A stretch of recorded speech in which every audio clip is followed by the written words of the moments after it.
ओम काली काली महाकाली काली के पापहारिणी धर्मार्थ मोक्षते देवी नारायणी नमस्तुते। সবাইকে শুভেচ্ছা জানিয়ে অনুষ্ঠান শুরু করছি। আজকে এখন যেটা প্রেডিকশনটা করতে চলেছি, মেষ রাশি জুলাই মাসটা 2025 সালের জুলাইটা কেমন যেতে পারে ওভারঅল। আপনাদের মেষ রাশি দ্বাদশভাবে শনি বসে রয়েছে। আমি বলবো যে যে সমস্ত রিলেটিভ যারা আছেন, আপনার নিয়ারেস্ট রিলেটিভ যাদের সাথে বনিবনাটা ঠিকভাবে হয় না, তাদের হাতে এই মুহূর্তে খাওয়াটা একদমই ঠিক হবে না।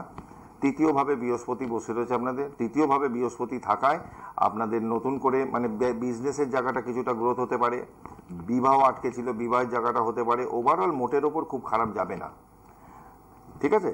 এই গেল। আর আপনাদের যা কানেকশান এখন দেখছি, যাদের মেষ লগ্ন বা রাশি, ধরুন রাশি ধরেই যদি আমি বলি, 1 2 3 4 5 পঞ্চম ভাবে কিন্তু মঙ্গল বসে রয়েছে শুক্রের নক্ষত্রে এবং কেতুযুক্ত।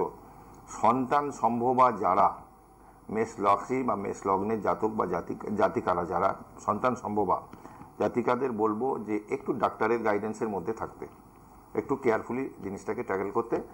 ছোট বড় সমস্যা নানা কারণে চলে আসতে হবে। যাদের বার্থ চার্টে পঞ্চমে কেতু রয়েছে, তাদের কিন্তু একটু শনি রয়েছে, একটু এই টাইমটা ডেলিভারি টাইমটা একটু সমস্যা দিতে পারে।